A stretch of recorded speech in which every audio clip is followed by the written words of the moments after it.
నిన్న పాలమూరు జిల్లాలో జరిగిన రైతు పండగ వేలాది మంది రైతులు హాజరై సంవత్సర కాంగ్రెస్ పార్టీ పరిపాలన ప్రజల కోసం ప్రభుత్వం తీసుకున్న నిర్ణయాలను అభినందిస్తూ వారిచ్చిన ఆశీర్వాదము మా ప్రభుత్వానికి ఒక గొప్ప శక్తిగా భవిష్యత్తులో ప్రభుత్వాన్ని ముందుకు నడపడానికి అవసరమైన ఇంధనం మాకు వచ్చినట్టుగా మేము భావించి ఏ జిల్లా అయితే నిండు మనసుతో ఈ ప్రభుత్వాన్ని ఆశీర్వదించిందో సంవత్సరం తర్వాత కూడా అంతే ఉత్సాహంతో ఈ రైతు పండుగలో పాల్గొన్న రైతాంగాన్ని మొత్తానికి అదేవిధంగా రాష్ట్రంలో దాదాపుగా 568 రైతు వేదికలలో లక్షలాది మంది రైతులు ప్రత్యక్షంగా ఈ రైతు పండుగలో పాల్గొన్నందుకు వారందరికీ మనస్ఫూర్తిగా కృతజ్ఞతలు. వారి ఆశీర్వాదము వారి సంపూర్ణ మద్దతుతో ఈ ప్రభుత్వం ఇంకా 9 సంవత్సరాలు ఎన్నో విజయాలను సాధిస్తుందని నాకు సంపూర్ణమైన విశ్వాసం కలిగింది. మీడియా మిత్రులు కూడా నిన్నటి కార్యక్రమాన్ని ప్రజలకు చేరవేయడం ద్వారా ఒక మంచి కార్యక్రమం చేపట్టినందుకు వారిని కూడా అభినందిస్తున్నా.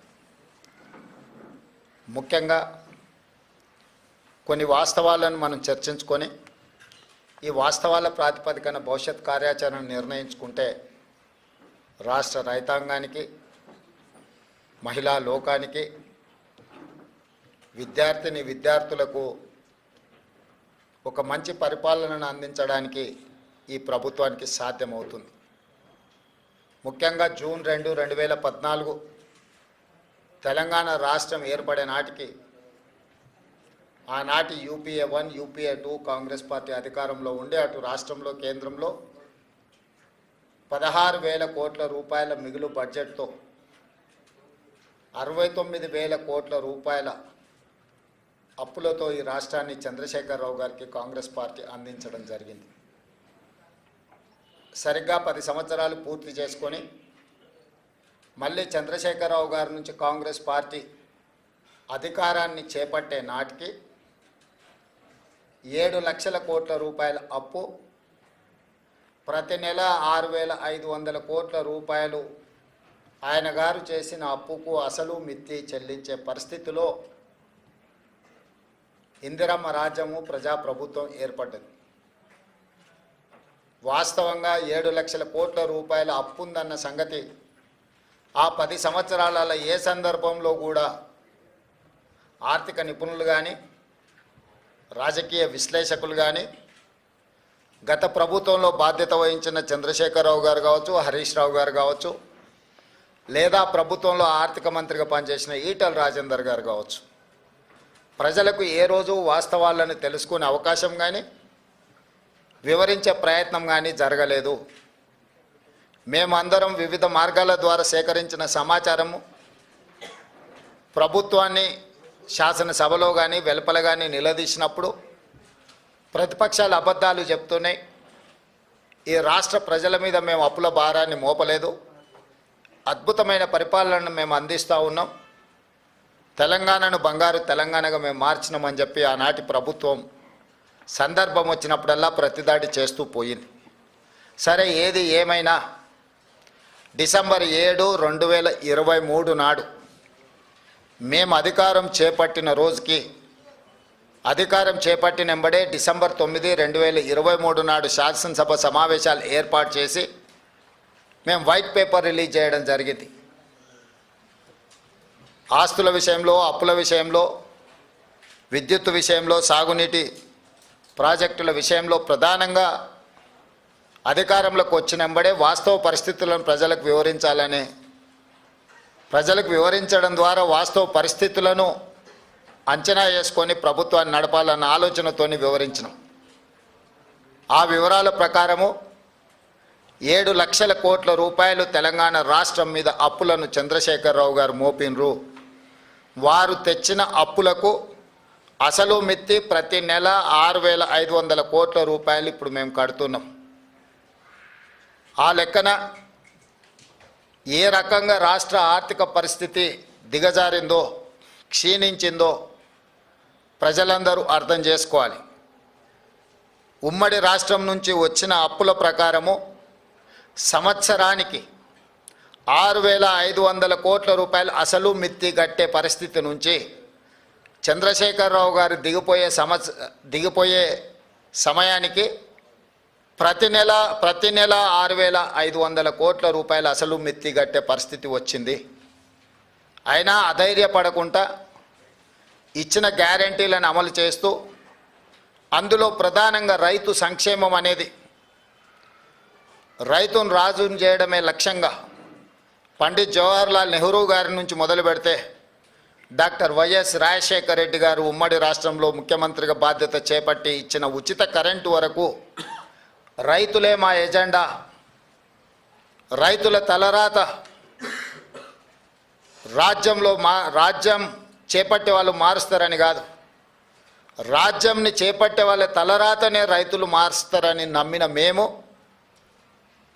రైతులకు సాగునీటి ప్రాజెక్టులు కావచ్చు, హరిత విప్లవం కావచ్చు, అదేవిధంగా ఉచిత విద్యుత్తు కావచ్చు, సబ్సిడీలో ఎరువులు కావచ్చు, కనీసం మద్దతు ధర పండించిన పంటకు కావచ్చు, ఈ విధంగా చెప్పుకుంటూ వెళ్తే ఏది చేసినా కూడా ఆహార భద్రత చట్టం కావచ్చు, ఉపాధి హామీ పథకం కావచ్చు, ఇవన్నీ కూడా రైతు కూలీలను దృష్టిలో పెట్టుకొని చట్టబద్ధత కల్పించి రైతులను ఆదుకునే ప్రయత్నము నెహ్రూ గారి నుంచి మొదలు పెడితే రాజశేఖర రెడ్డి వరకు ఇది కాంగ్రెస్ పార్టీ చేపట్టిన గొప్ప సమూలమైన మార్పులు.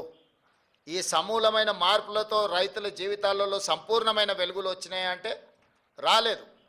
అకాల వర్షాలు కావచ్చు, కరువులు కావచ్చు, పాలకుల మధ్యలో వచ్చిన పాలకుల నిర్లక్ష్యం కావచ్చు, రైతులు చాలా కష్టాలలో కన్నీళ్ళలో ఉన్నారని కాంగ్రెస్ పార్టీ ఎప్పుడు నమ్మి మొదటి ప్రాధాన్యత కింద కాంగ్రెస్ పార్టీ అధికారంలోకి వచ్చిన ఎంబడే వానాకాలం రైతు బంధును చంద్రశేఖరరావు గారు ఎగగొడితే మేము అధికారంలోకి వచ్చిన ఎంబడే చంద్రశేఖరరావు గారు ఎగ్గొట్టిన రైతు బంధును జనవరి నుంచి మొదలుపెట్టి మార్చి లోపలనే 7,625 కోట్ల రూపాయలు మొదటి విడత కాంగ్రెస్ అధికారంలో రాగానే రైతు బంధు పథకాన్ని మేము అమలు చేసినాము. నేను మళ్ళొకసారి చెప్తున్నా, 2023 వానాకాలంలో రైతులకు రావాల్సిన రైతు బంధును చంద్రశేఖరరావు గారు ఎగ్గొట్టడం వలన మేము అధికారంలోకి వచ్చినంబడే రైతుల యొక్క కష్టాలు తీరవడం కోసము 7,625 కోట్ల రూపాయల రైతు బంధు గతంలో బకాయి పెట్టిన వాటిని మా ప్రభుత్వం చెల్లించింది మొదటి విడతగా. ఆ తర్వాత రైతు రుణమాఫీ, ఎన్నికల్లో ఇచ్చిన మాట, పార్లమెంట్ ఎన్నికల సందర్భంగా జరిగిన సవాళ్ళు, వీటి నేపథ్యంలో రైతులకు ఇచ్చిన మాట ప్రకారము 2 లక్షల రూపాయల రైతు రుణమాఫీ 15 ఆగస్టు లోపల చేస్తామన్న మాట నిలబెట్టుకోవడానికి 25 రోజుల్లోనే దాదాపుగా 17,869 కోట్ల రూపాయలు 3 విడతలుగా 21 లక్షల మంది రైతు 18 లక్షల మంది 22,22,067 మంది రైతులకు 17,869 కోట్ల రూపాయలు 15 ఆగస్టు నాటికి మేము మాఫీ చేయడం జరిగింది. దానికి సంబంధించి 18/7/2024 11,34,412 మంది రైతులకు 6,034,96,00,000 మొదటి దఫా రైతుల ఖాతాలలో ₹1,00,000 వరకు ఉన్న రుణమాఫీని ఆ రోజు చేయడం జరిగింది. ఫేజ్ 2లో 30/7/2024 నాడు 6,40,823 మంది రైతులకు 6,190 కోట్ల రూపాయలు 1,50,000 వరకు రుణమాఫీ ఉన్న వాళ్లకు, రుణాలు ఉన్న వాళ్లకు ఖాతాలో రెండో విడత వేయడం జరిగింది. మూడవ విడత 15 ఆగస్టు 2024 నాడు 4,46,832 మంది రైతు కుటుంబాలకు 5,644,25,00,000. 3 విడతలల్లా 17,869 కోట్ల రూపాయలు 22,22,067 మంది రైతు కుటుంబాలకు మేము మాఫీ చేయడం జరిగింది, వాళ్ళ ఖాతాలో వేయడం జరిగింది.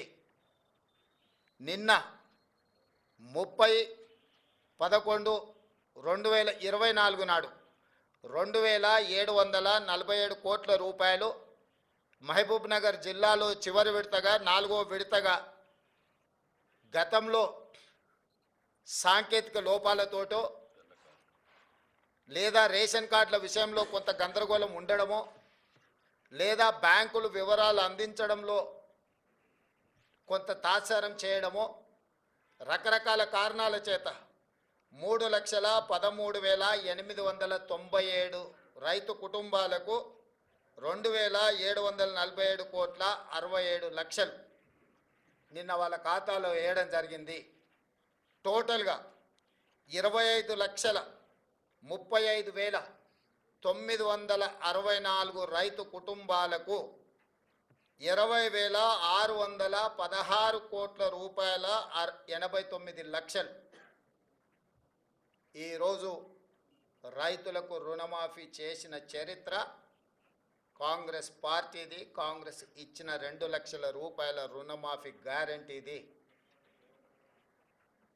దేశ స్వతంత్రం వచ్చినప్పటి నుంచి ఈనాటి వరకు ఈ రోజున్న 29 రాష్ట్రాలు కానీ, గతంలో పెద్ద రాష్ట్రాలుగా ఉన్న ఉమ్మడి రాష్ట్రంలో కానీ స్వతంత్రం వచ్చినప్పటి నుంచి ఈనాటి వరకు కేవలం రైతు రుణమాఫీ ఇంత తక్కువ సమయంలో 25,35,964 రైతు కుటుంబాలకు 20,616 కోట్ల రూపాయలు ఏ ప్రభుత్వము చెయ్యలేదు.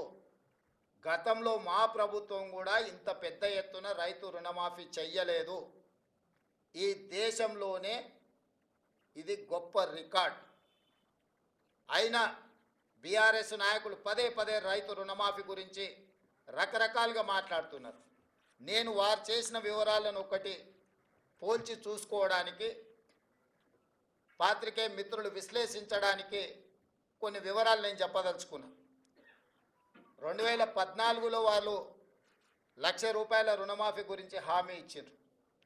అధికారంలోకి వచ్చిన తర్వాత 4 విడతలుగా రుణమాఫీ చేస్తామన్నారు. 4 విడతలల్లో బ్యాంకుల్లో జరిగే మిత్తిలు, పెరిగే మిత్తిలను కూడా మేమే కడతామన్నారు. ఆ విడత సరిగ్గా అమలు చేయలేదు. రెండవసారి మళ్ళీ హామీ ఇచ్చారు 2018 ఎన్నికల్లో.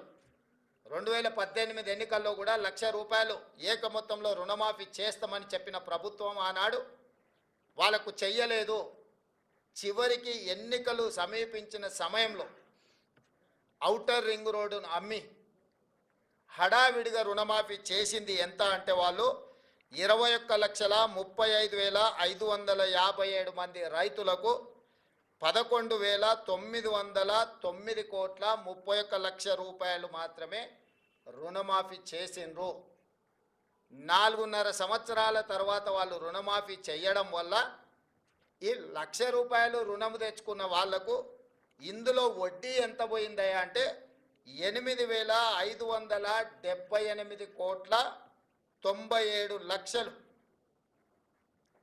దాదాపుగా వాళ్ళ మొత్తం అప్పులకే పోయింది. అంటే వాళ్ళు తెచ్చిన 4.5 ఏళ్ళు రుణమాఫీ జరగకపోవడం వల్ల అది మొత్తము వడ్డీలకే వెళ్ళింది. దాంతో నికరంగా వాళ్ళు చేసిన రుణమాఫీ ఎంత అంటే 3,331 కోటి రూపాయలు మాత్రమే.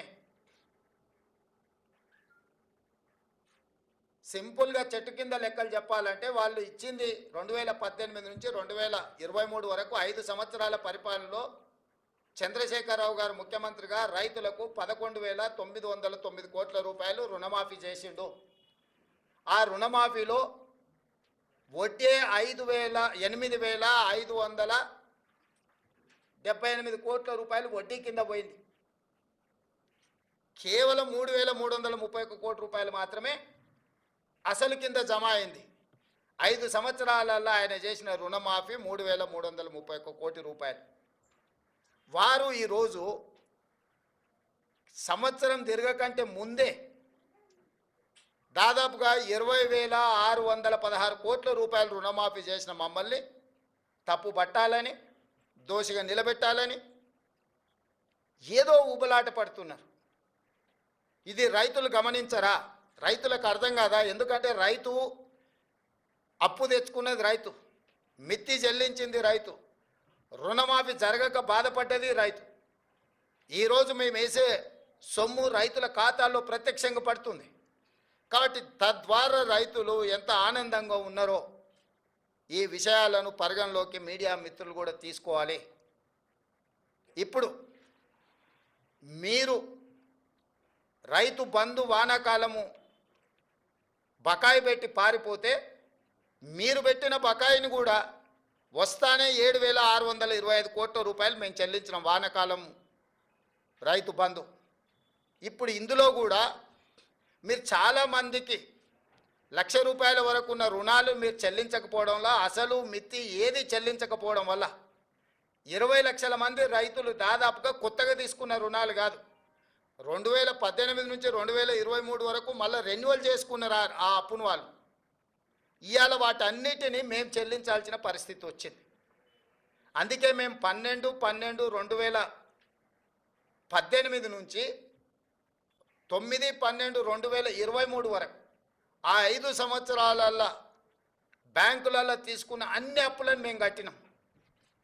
చంద్రశేఖరరావు పరిపాలించిన 5 సంవత్సరాల కాలంలో రైతులు చేసిన అప్పు 12/12/2018 అంటే రెండోసారి చంద్రశేఖరరావు గారు ప్రమాణ స్వీకారం చేసిన రోజు నుంచి చంద్రశేఖరరావు గారు దిగిపోయి మేము ప్రమాణ స్వీకారం చేసి మొదటి రోజు అసెంబ్లీ ప్రారంభించే తారీఖు వరకు దాదాపుగా 5 సంవత్సరాల పూర్తి కాలంలో రైతులకు ఉన్న 2 లక్షల రూపాయల వరకు రుణమాఫీని మేము చేసి రైతుల పట్ల రైతు పక్షపాతిగా మా ప్రభుత్వం ఉన్నదని మేము నిరూపించుకున్నాము.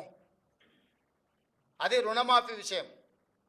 రైతు బంధు మీరు వానాకాలం బకాయి పెడితే మేము వచ్చినెంబడే ఆ బకాయి ఇచ్చినాం. ఇప్పుడు నేను మళ్ళీ రైతులకు మాట ఇస్తున్నా, సంక్రాంతి పండుగ తర్వాత రైతు భరోసా మీ ఖాతాలలో వేసేది సోనియమ్మ గ్యారంటీ, ఇందిరమ్మ ప్రభుత్వము. ఏ రైతులు ఎలాంటి మారీచులు సుబాహులు వచ్చి మీకు అబద్ధాలు చెప్పి ఆనాడు పురాణాలలో విశ్వామిత్రుడు యజ్ఞం చేస్తుంటే రాక్షసులు ముఖ్యంగా మారీచుడు సుబాహులు వచ్చి ఆ యజ్ఞాన్ని భగ్నం చేయాలని ప్రయత్నం చేస్తే రామలక్ష్మణులు ఎట్లయితే కాపలా కాసి విశ్వామిత్రుడు చేపట్టిన యజ్ఞాన్ని సంపూర్ణంగా పూర్తి చేసిండ్రో ఈనాడు కూడా మా ప్రభుత్వము రైతు భరోసా కొనసాగిస్తుంది. సంక్రాంతి పండుగ తరువాత సోనియా గాంధీ గారి గ్యారెంటీగా నేను చెప్తున్నా, మీ రైతు భరోసా మీ ఖాతాలో పడుతుంది. ఎవరిని నమ్మకండి. ఇట్లాంటి మారీచులు మీ దగ్గరికి మారు వేషంలో వస్తూనే ఉంటారు. ఆనాడు సీతమ్మను ఎమర్చడానికి బంగారు లేడీ రూపంలో వచ్చిన మారీచుడే ఈరోజు మారు వేషంలో మళ్ళీ బీఆర్ఎస్ బీజేపీల రూపంలో మీ దగ్గరకు వస్తారు. ఈ మారీచులను మీరు విశ్వసించకండి. సంక్రాంతి పండుగ తర్వాత మీ రైతు భరోసా మీ ఖాతాలలో పడుతుంది. విధి విధానాలకు సంబంధించి మంత్రివర్గ ఉపసంఘం వేసిన బట్టి విక్రమార్క గారు, పొంగులేటి శ్రీనివాసరెడ్డి గారు, తుమ్మల నాగేశ్వరరావు గారు, ఇతర మంత్రుల చేత మంత్రివర్గ ఉపసంఘాన్ని విధి విధానాలను ఖరారు చేయడానికి వేసినాం. రాబోయే శాసనసభ సమావేశాలలో విధి విధానాల మీద చర్చ పెట్టి ఏ రకంగా కార్యాచరణను తీసుకొని ముందుకు వెళ్దామో నిర్ణయించుకొని డిసెంబర్ నెలలో జరిగే శాసనసభ సమావేశాలలో సభలో చర్చ చేసి విధి విధానాలను ఖరారు చేసి సంక్రాంతి పండుగ తర్వాత మీ రైతు భరోసా మీ ఖాతాలలో వేసే బాధ్యత మా ప్రభుత్వం తీసుకుంటుందని చెప్పి నేను రైతులకు గ్యారంటీ ఇస్తున్నా. రైతు రుణమాఫీ చేస్తామన్నాం, చేసి చూపించినాం.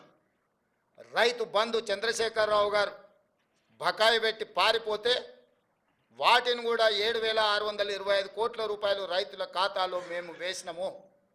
ఇప్పుడు కూడా రైతులకు రైతు భరోసా అందించే బాధ్యత మా ప్రభుత్వం తీసుకుంటుంది. దీనికి సంబంధించి శాసనసభలో చర్చలు చేసి మంత్రివర్గ ఉపసంఘం ఇచ్చే నివేదికను శాసనసభలో ప్రవేశపెట్టి విధి విధానాలను ఖరారు చేసి రైతు భరోసా పథకం కొనసాగుతుంది. మారీచులను మారువేషంలో వచ్చే వాళ్ళను, అది బీఆర్ఎస్ వల్ల బీజేపీ వల్ల చూడకండి, నమ్మకండి, వాళ్ళ మాటలు వినకండి. అదేవిధంగా ఈ సీజన్లో మేము వరి వంగడాల విషయంలో 500 రూపాయల బోనస్ ఇస్తామని చెప్పినాం.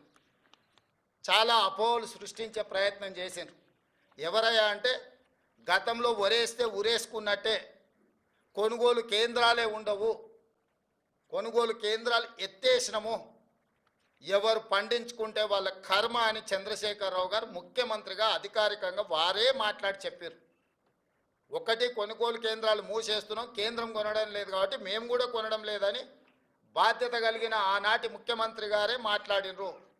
ఆ తర్వాత ఇంకా ఒక అడుగు ముందుకేసి ఊరేసుకుంటే ఊరేసుకున్నట్టే అది మీ కర్మ అని చంద్రశేఖరరావు గారు మాట్లాడినరు. ఊరేసుకుంటే ఊరేసుకుంటు అనే పరిస్థితి నుంచి వరి వేసుకోండి, కనీసం మద్దతు ధర ఇచ్చి కొంటమనే కాకుండా సన్నాలు పండించండి, 500 రూపాయల బోనస్ ఇస్తామని చెప్పి ఈ రోజుకి 31 లక్షల మెట్రిక్ టన్నుల వరి ధాన్యాన్ని మా ప్రభుత్వం సేకరించింది. 500 రూపాయల బోనస్ కొనసాగుతుంది. ఒక్కసారి ఇచ్చి వదిలేయదు కాంగ్రెస్ పార్టీ. కాంగ్రెస్ పార్టీ ఆనాడు ఉచిత కరెంటు ఇస్తామన్నాం, ఎవరొచ్చినా ఇవ్వక తప్పని పరిస్థితి సృష్టించినము.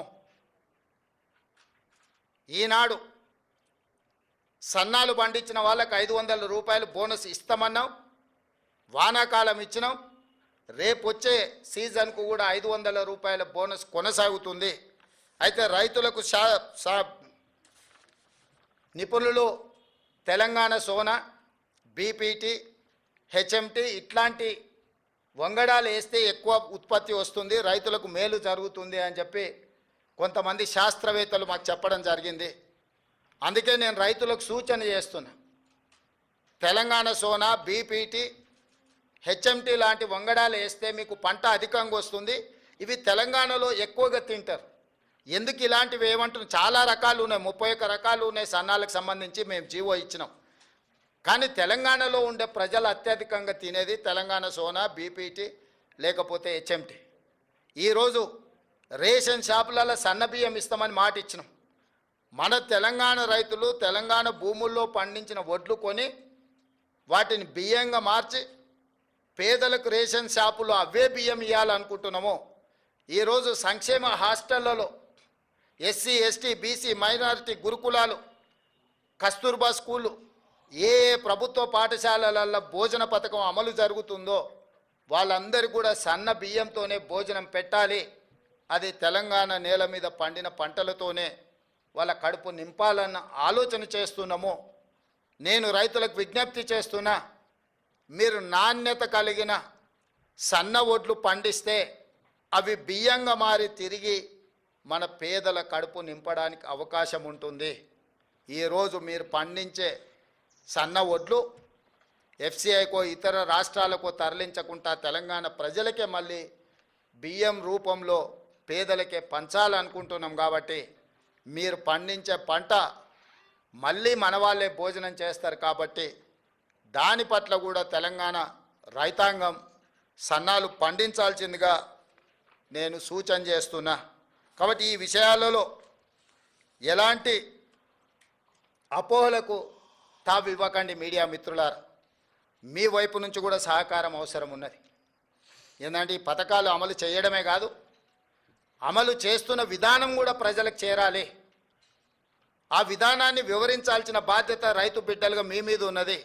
ఇక్కడ ఉన్న వాళ్ళు 99% గ్రామీణ ప్రాంతాలలో రైతుల బిడ్డలే ఈరోజు పాత్రికేయులుగా ఇక్కడ ఉన్నారు. ఇది రైతులకు సంబంధించిన విషయము. రాజకీయాలకు అతీతంగా రైతులకు దగ్గరగా పేదలకు ప్రయోజనకరంగా ఈ ప్రభుత్వం తీసుకుంటున్న నిర్ణయాన్ని మీరు ప్రజలకు చేరవేయండి. రాజకీయపరమైన భిన్న అభిప్రాయాలు ఏమైనా ఉంటే వేరే సందర్భంలో వాటి మీద చర్చించుకుందాము. ఇది రాజకీయాలు చేసే సందర్భం కాదు. పాలకపక్షమైనా ప్రతిపక్షమైనా ప్రజాప్రతినిధులైనా పాత్రికేయ మిత్రులైనా ఒక బాధ్యతతో ఒక యజ్ఞంలాగా భావించి ప్రభుత్వం చేపడుతున్న ఈ యొక్క మంచి విధానాన్ని రైతులకు చేరవేయండి. వాళ్ళకు భరోసా విశ్వాసాన్ని కల్పించండి. రైతు భరోసా విషయంలో భరోసా కల్పించండి. బోనస్ విషయంలో వాళ్ళకు భరోసా కల్పించండి.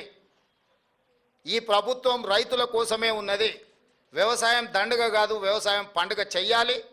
చేసి చూపిస్తాం. ఇప్పటి వరకు చేసినాం, భవిష్యత్తులో కొనసాగిస్తాం.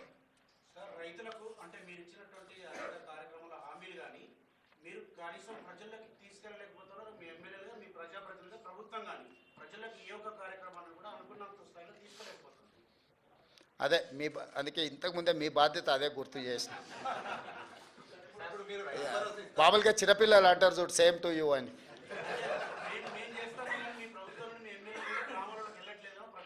అందుకే అడుగుతున్న మిత్రమా, వాళ్ళు చేసే ప్రయత్నం వాళ్ళు చేస్తారు. ఇప్పుడే కాళ్ళు చేతులు కూడా తీసుకుంటుర్రు. ఎన్నికల సందర్భంగా అయిన గాయాలు మేము మంచి చేస్తే ఆటోమేటిక్గా మీరు చేరవేస్తారనే నమ్మకము, ఇవన్నీ కొంచెం రకరకాల ఇబ్బందులను తెచ్చిపెట్టినాయి. ఆ ఇబ్బందుల నుంచి బయటకు వచ్చి మీరు కూడా తలా ఓ చెయ్యండి. ఎందుకంటే మరీ పేదోళ్ళు అయితే రేషన్ షాప్లో సన్నబియ్యం వస్తాయి. మీకు పొలాలు ఉన్న వాళ్ళు అయితే బోనస్ వస్తుంది. మీరు ఒకవేళ కౌలు రైతులు అయితే 500 రూపాయలు బోనస్ వస్తుంది. రైతు భరోసా వస్తుంది. సో ఇవన్నీ కూడా మనందరికీ ప్రయోజనం చేకూర్చే పథకాలు కాబట్టి మనందరం కూడా బాధ్యతతో ముందుకెళ్దాం. ఇవాళ ఒకరు చేసిండ్రు ఒకరు చేయలేదని మనం ఒకరి మీద ఒకరు ఆరోపణలు చేసుకునే కంటే మనందరం కలిసి ఈ విషయాలను అన్నిటినీ రైతులకు చేరవేస్తే బాగుంటుంది అనేది నా ఆలోచన. బ్యాంకులు 2 లక్షల పైన ఉంటే పై అమౌంట్ చెల్లించుకోవాలి అని అది ఎక్కడ కూడా రైతులకు బ్యాంకర్స్ కమ్యూనికేట్ చేయట్లేదు. దాంతో అది బ్యాంకర్స్ జాబ్ కాదు, అది మీ జాబు నా జాబ్. అది వాళ్ళు చేయరు. ఎందుకంటే వాళ్ళు వచ్చిన వాళ్ళు కట్టిన వాళ్ళు తీసుకుంటారు తప్ప వాళ్ళు ప్రచారం కోసం ప్రత్యేకంగా వాళ్ళకి సిబ్బంది ఉండరు కదా. అదే దాన్ని తప్పకుండా. 2018 నుంచి 2023 వరకు ఎవరైతే రైతులకు రుణమాఫీ 2 లక్షలు చేస్తున్నది మీరు గత ఎన్నికల ప్రచారం సందర్భంగా చెప్పారు. మరి 2014 నుంచి 2018 వరకు తీసుకున్న రుణమాఫీ చేస్తారా లేదా? లేదు, స్పష్టంగా చెప్పినాం కదా. కట్ ఆఫ్ డేట్ కూడా ఇచ్చినాం. మీకు ఎలాంటి అనుమానాలు అక్కర్లేదు. 12/12/2018 తర్వాత 9/12/2023 కంటే ముందు ఈ 5 సంవత్సరాల కాలంలో ఉన్న రుణాలను మా ప్రభుత్వము 2 లక్షల రూపాయల వరకు మాఫీ చేస్తామని మేము స్పష్టంగా చెప్పినాము. దాని మీదనే జీవో ఇచ్చినాం. ఇచ్చిన జీవోకు చెప్పిన మాటకు ప్రభుత్వం కట్టుబడి ఉంది.